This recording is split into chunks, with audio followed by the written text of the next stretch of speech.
बिस्मिल्लाहिर्रहमानिर्रहीम। अस्सलाम वालेकुम नाज़रीन, आप देख रहे हैं प्राइम टाइम विद टीएम। मैं हूं तारिक महमूद।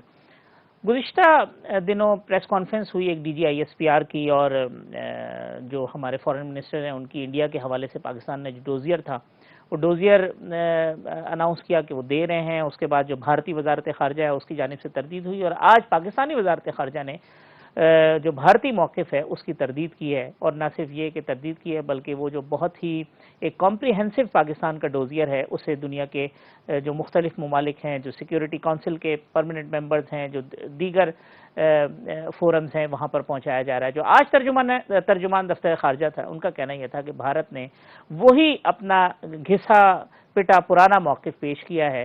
पाकिस्तान जो है दहशतगर्दी से इस हद तक मुतासिर हुआ कि 19,000 से ज़ायद दहशतगर्द हमले हुए हैं पाकिस्तान के अंदर।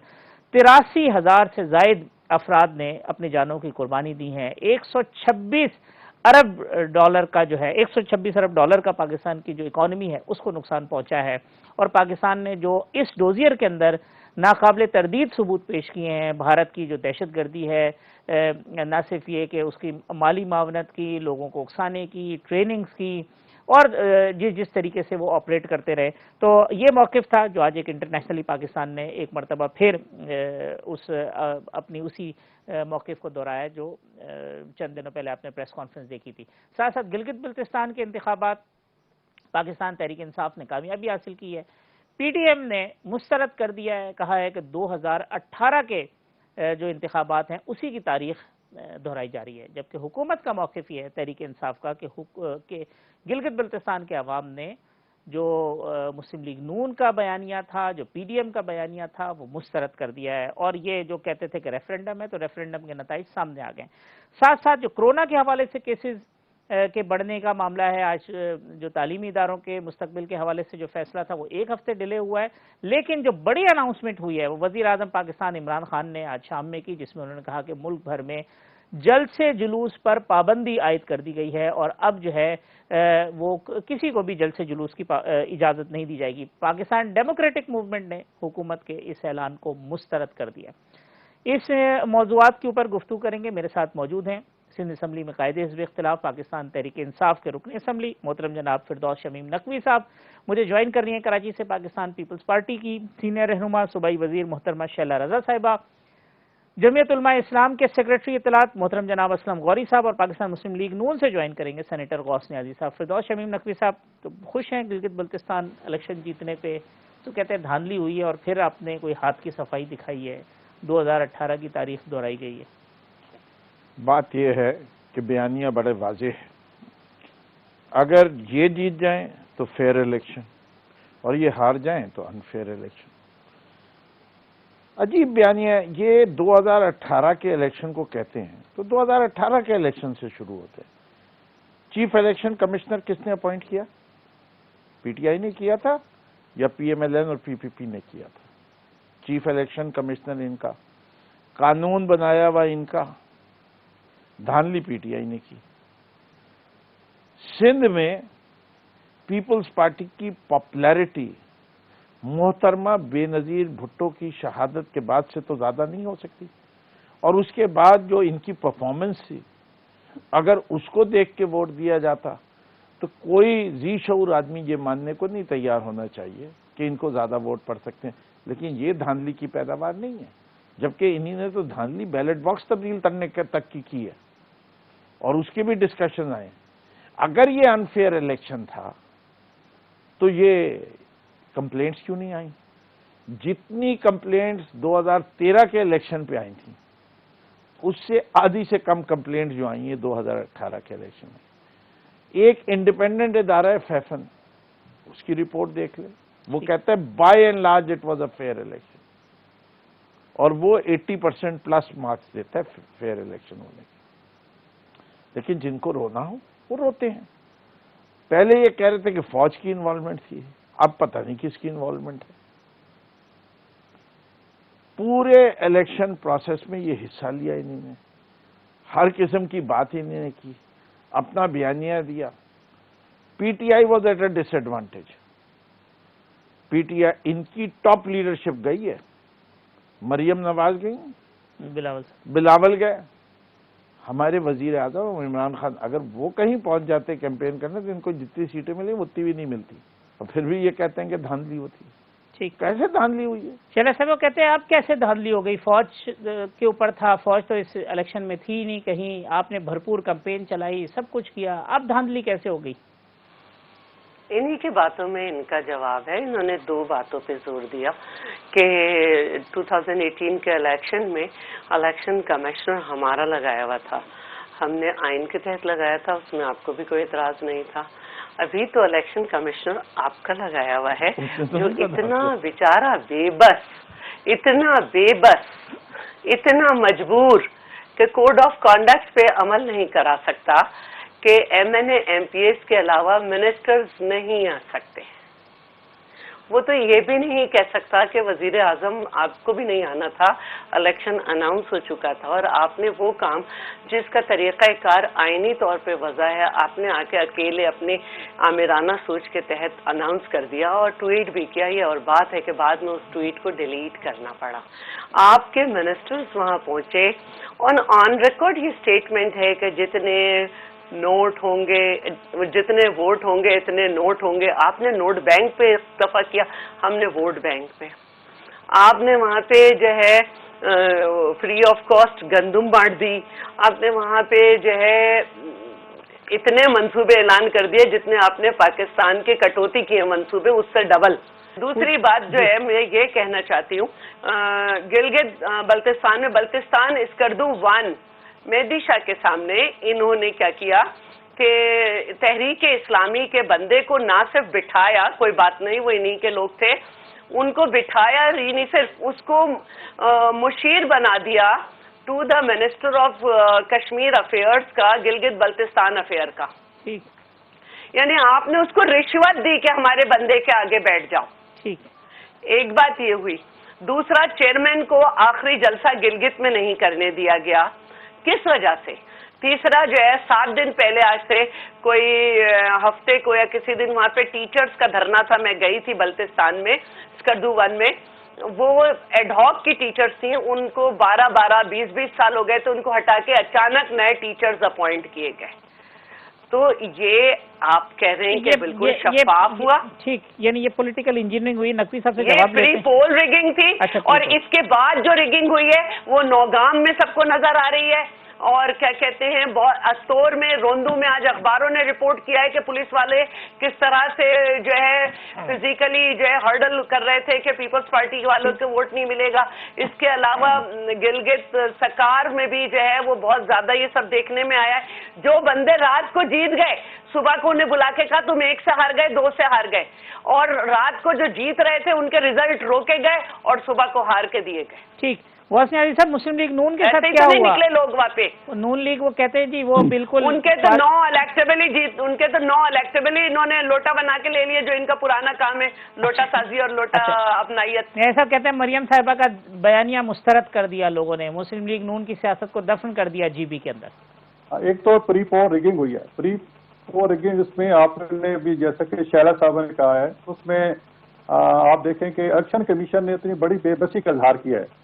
इलेक्शन कमीशन इससे पहले 18 में इलेक्शन या उससे पहले इतने बाई इलेक्शन हमारे होते थे, इलेक्शन कमीशन और हमारा सुप्रीम कोर्ट ऑफ पाकिस्तान हमेशा नोटिस देता था कि जी ये कोई वजीर ना जाए, कोई मुशीर ना जाए, इवन कैमरे के जाने पे भी इतराज होता था। और मरियम बीबी के जब NA-120 में इलेक्शन हुआ था तो वहाँ एमएलए किसी को जाने की इजाजत नहीं थी। और यहाँ तो बाबा आदमी ने डाला था कि जी तमाम वज़रा जा रहे हैं, किसी को मुशीर बनाया जा रहा है, किसी को वजीर बनाया जा रहा है, आटे के ट्रक जा रहे हैं और पता नहीं क्या क्या उस हो रहा है। और फिर मतलब उस उधर की कोर्ट ने पे कहा कि जी आप तमाम जो आप पार्टी के सरबराह जो कंपेन कर रहे हैं यहाँ से निकल जाए। तो ये भी एक बड़ी हमारी अनहोनी बाजी, सुप्रीम कोर्ट का फिर हमें सहारा लेना पड़ा। और फिर हमारे जो कई बंदे जो है उन्होंने पार्टी से निकाल के उनकी वफादारी तब्दील कराई गई, प्रेशर डाल के ये करके। तो इसमें जो अभी तो इलेक्शन में क्या हुआ अभी तो वो रिपोर्टें आ रही हैं, और इसके बावजूद जो इनके 8 बंदे जीते हैं उसमें 8 में से जो 6 जो हैं वो तो हमारे बंदे हैं जो पहले हमारे टिकट पे हैं। वो लोग नवाज शरीफ के जो फौज मुखालिफ बयानिया उससे अलहदा हो गए ना, दूसरी तरफ चले गए, उन्होंने खड़े नहीं हो सकते हम। नहीं, ऐसी बात नहीं है, वो इलेक्टेबल्स की होती है सियासत, तो वफादारी है। तो जिस वो तरह उन्होंने 18 में तब्दील पहले कराई देखा गई, नून की विफाक में हुकूमत है, वो नून में आ गया, अब उन्होंने देखा पीटीआई की है तो वो पीटीआई में चले गए, तो समझदार लोग हुए फिर ऐसे। नहीं उसमें ये मैं कहूँ भाई ये एक इलेक्टेबल्स की सियासत, मैं कहता हूँ जमहूरियत को चलने दिया जाए तो जो इलेक्टेबल की सियासत है इंशाल्लाह ऐसा ठीक। खत्म हो जाएगी। ठीक, गौरी साहब जेयूआई को क्या एतराज है उनका? तो एक आध मेंबर पहले भी इसी तरीके से था, अभी भी एक आध मेंबर उनका मेरे ख्याल है जीत गया है, जो आ रहे हैं फिगर्स। तो आपको क्या है जो आ जाए कि जी मुस्तरद किए हैं आपने भी रिजल्ट? जी, पहली बात तो ये है कि वहाँ पर जो बात हो रही है प्री पोल रिगिंग की बात हो रही है, और ये बिल्कुल जो शहरा बीबी ने कहा है और जो हालात वहाँ पर हैं, मैं आपको ये बताऊं कि जो अबूर कश्मीर और गिलगित के मिनिस्टर हैं वो वहाँ सीनियर अफीसरान की ACR लिखते हैं। ये आपके इल्म में शायद नहीं है। गिलगित के जो सीनियर अफीसरान हैं उनकी ACR अली अमीन गड्डापुर साहब ने लिखनी थी, और वो आखिरी दिन तक वहाँ मौजूद थे और कैंपेन का हिस्सा रहे। इलेक्शन कमीशन बिल्कुल बेबस था। मेरे पास ऐसी फुटेज मौजूद है जिसमें वहाँ के सहाफियों ने कहा कि इलेक्शन कमीशन ने खुद हमें कहा है कि हम बेबस हैं और हम कुछ नहीं कर सकते। बाकी रहेगा जहाँ तक हमारी बात, हमारे इससे पहले 3 आदमी भी रहे हैं और पिछले इलेक्शन में हमारे अपने साथियों की थोड़ी सी गलती की वजह से कोई मसाइल हुए थे, लेकिन अल्हम्दुलिल्लाह इस दफा हमारी पोजीशन बहुत अच्छी थी। आप देखें, मेरी एक बात समझ में आनी चाहिए आपको कि वहाँ जो PDM की पार्टियों के जलसे हुए हैं, बराबर साहब के जलसे हुए हैं, हमारे जलसे हुए हैं, मरियम बीवी के जलसे हुए हैं, आप उन जलसों में लोगों की तादाद देखें, क्योंकि वो लोग लाहौर से तो नहीं गए, वो लोग पेशावर से तो नहीं गए, वो वहाँ के मुकामी लोग थे। आप उन जलसों में वोटर का आना देखें, वोटर का वहाँ भरपूर देखें, और वो उनका वोट कहाँ है, उनका वोट कहाँ है? ये तो वही 2018 में जो कुछ हुआ उसी को दोबारा रोटेट किया गया, वही एक सिलसिला दोबारा इन्होंने चलाया है, और इस तरह तो मैं समझता हूँ कि ये इन्होंने बहुत बड़ा जुल्म किया है। ठीक, नकवी साहब, नोटों के बदले वोट, चलिए पहले इंसेंटिव, नहीं अभी एक वफादारियां तब्दील, पहले वाले का बयान। इलेक्शन का फैसला होना चाहिए जलसों के साइज से। JUI वाले मेरे दोस्त का आर्गुमेंट ये निकाल लें, उसकी बुनियाद पे 2018 के इलेक्शन का फैसला करवा लीजिए, आपको नजर आ जाएगा जीता कौन, इनका आर्गुमेंट। ठीक है जी। एक, टोटल आबादी कितनी है गिलगित बल्तिस्तान की? 15 लाख। वोट कितने? 7 लाख।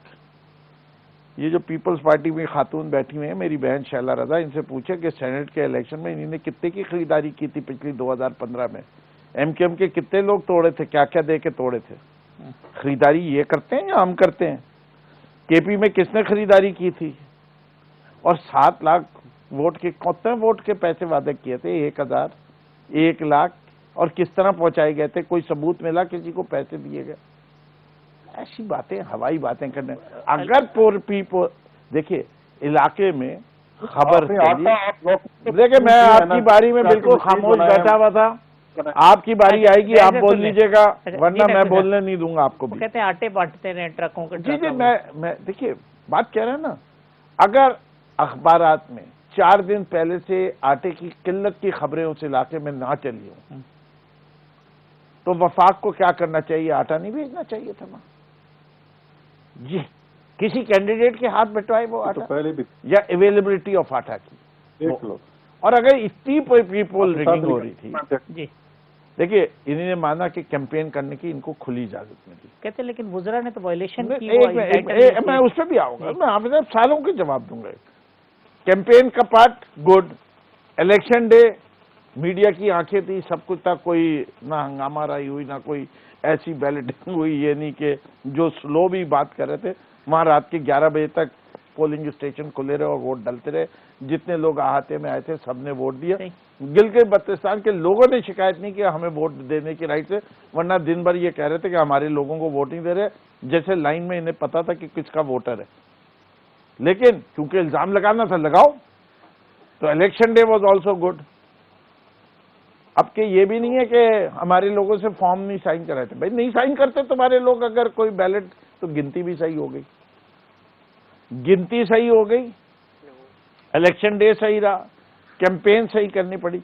अब आई प्री पोल रिगिंग, एक ही चीज, तो भाई प्री पोल रिगिंग हुई थी तो बाइकआउट करते थे, क्यों गए इलेक्शन में?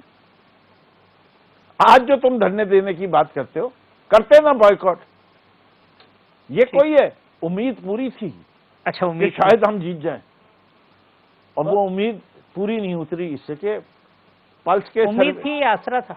नहीं पता नहीं क्या था, वो तो उन्हें पता होगा। अच्छा, अच्छा। पल्स का सर्वे आया, गैलप का सर्वे आया, दोनों सर्वेज ने क्या प्रेडिक्ट किया ठीक। था? यही प्रेडिक्ट किया था। ठीक, क्या वो भी हमने मैनिपुलेट किया था? हर चीज जो है हुकूमत मैनिपुलेट ठीक। करती है। चलो ये साहब, कौन अब सा- एक वक्फा ले लूं, वक्फे के बाद आते हैं, तो इसी बात पे आपका जवाब लेते हैं। छोटा सा वक्फा, वक्फे के बाद गुफ्तगू जारी रखते हैं।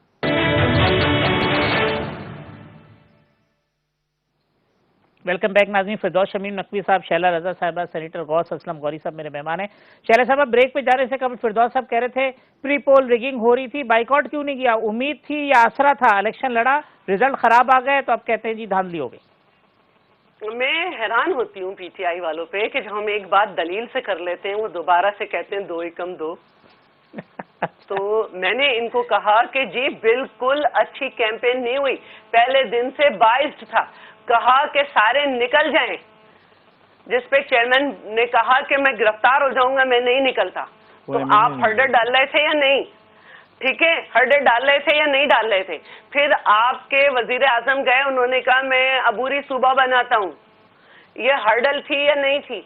फिर उसके बाद आपके वुज़रा आखिर में उतरे, आपके पास कोई सेकंड लीडरशिप नहीं थी। हम शिकायत करते रहे ना, पूरा मीडिया शिकायत कर रहा था कि गंदापुर वहां पे क्यों है, किस तरह से उसने कैरेक्टर असैसिनेशन की। फिर वहां पे क्या शुरू हुआ? नोट और वोट। हम तो कानून का सहारा ले रहे थे, आप कानून का ले रहे थे। हम वोट बैंक पे इस्तीफा कर रहे थे, आप नोट बैंक पे कर रहे थे। लेकिन हम अपनी कैंपेन चला रहे थे, इन चीजों को इंडिकेट कर रहे थे। उस दिन तो हद हो गई, उसको चैलेंज भी किया गया जब तहरीक इस्लामी के बंदे को आपने रिश्वत के तौर पे मुशीर बनाया। तो ये कहाँ स्मूथ कैंपेन थी? और आखिरी जलसा आपने नहीं करने दिया चेयरमैन को। बाइकआउट क्यों नहीं किया? बाइकआउट क्यों करते? ये तो इनकी मर्जी हो जाती। बाइकआउट कैसे करते? हम इंडिकेट करते रहे हर लम्हे।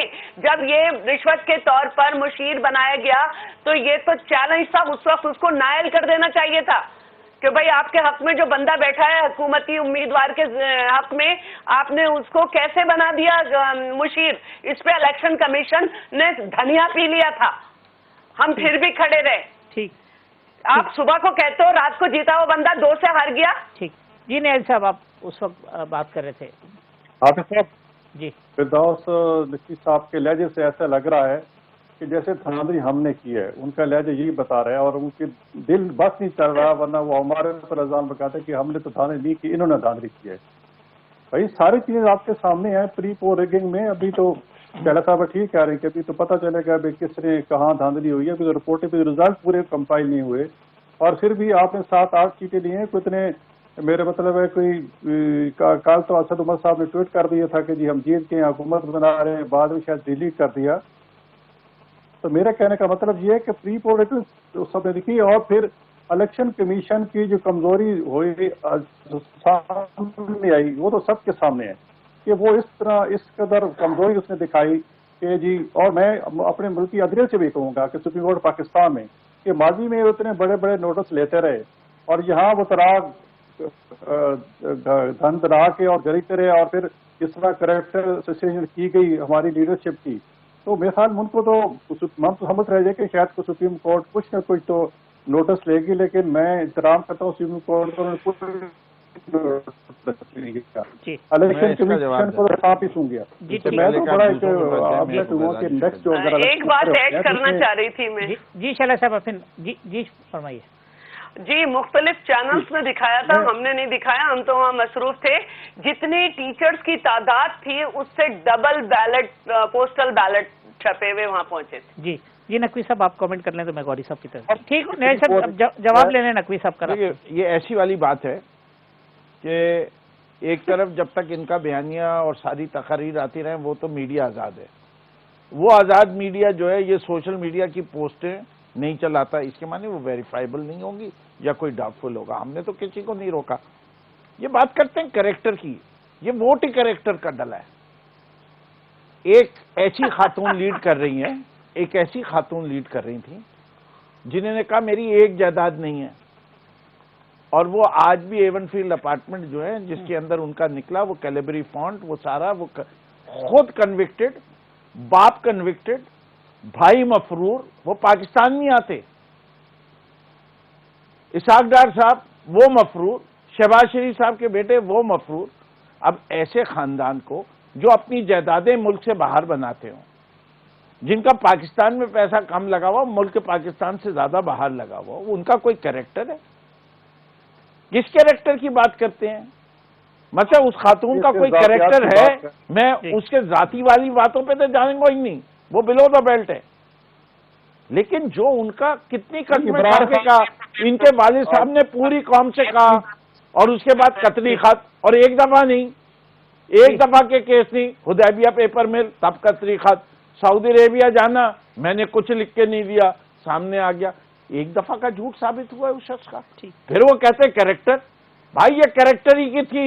इमरान खान को इसी बात का वोट मिला है, दोबारा के इन चोरों को छोड़ना नहीं, इन चोरों को छोड़ना नहीं। इमरान खान के कैरेक्टर की बात कर लेते हैं जी, जब चाहे कर ले। अच्छा जी सादिक और अमीन जिसको कहा है आप कोर्ट को जाके कीजिए ना।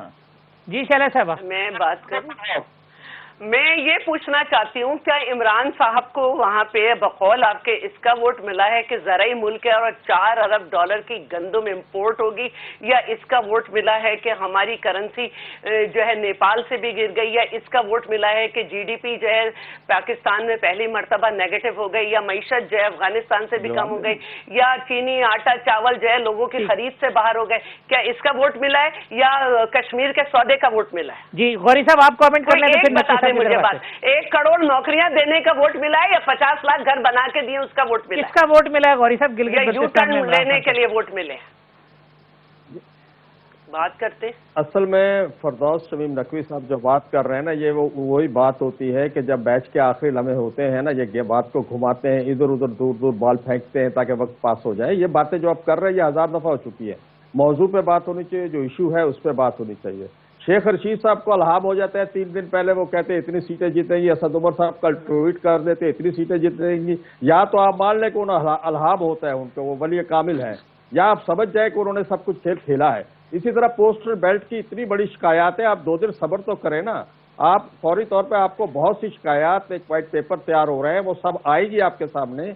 आप देखेंगे कि इन्होंने क्या कुछ किया है और किस अंदाज में वहां से। ये तो इन्होंने जो पाकिस्तान में हुआ था 2018 में, हम समझते हैं वो तो बहुत कम लोग देख पाए थे, समझ पाए थे, ये तो सामने हो रहा था। और जहां तक ये इनका कहना कि हम बाइकाट कर दें, हम क्यों बाइकाट कर दें भाई? हम तो आपको आखिर को कहते हैं बुरे को बुरे के घर तक छोड़ के आओ।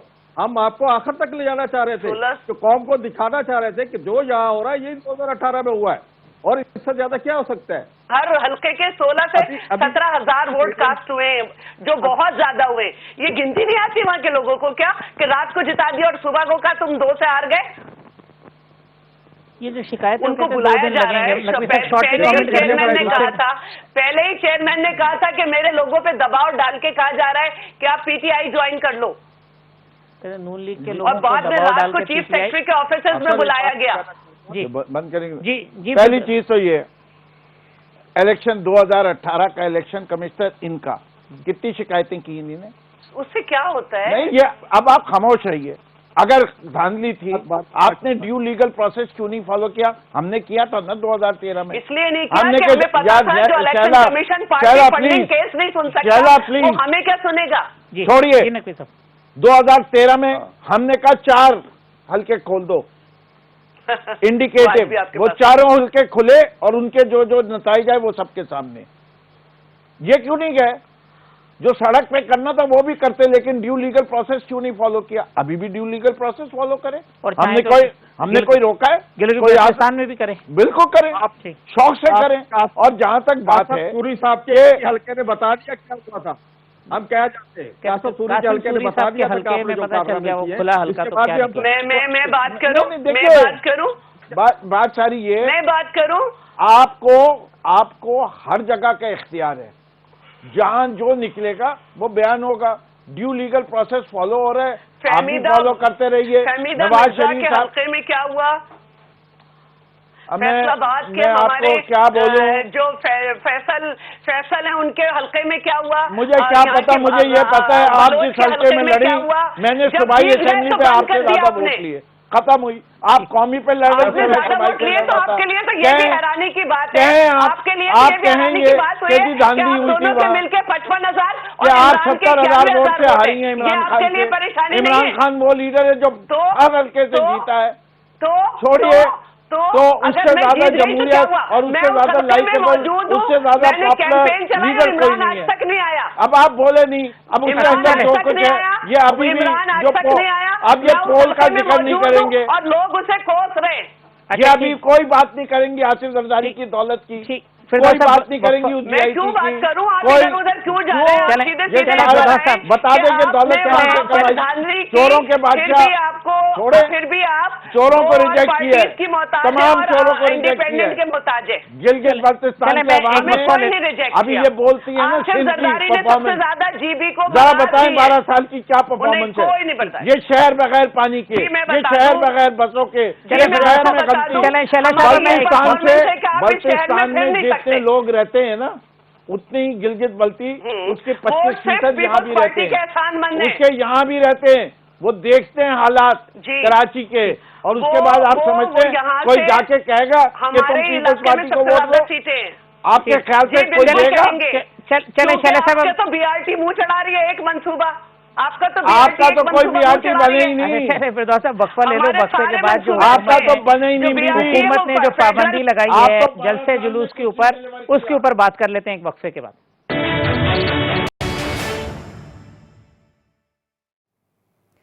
वेलकम बैक नाज़रीन। प्रोग्राम के आखिरी हिस्से में हुकूमत ने, इमरान खान साहब ने अनाउंस किया कि मुल्क भर में जलसे जुलूस पर पाबंदी आयद कर दी गई है। पीडीएम उसको तस्लीम नहीं कर रही।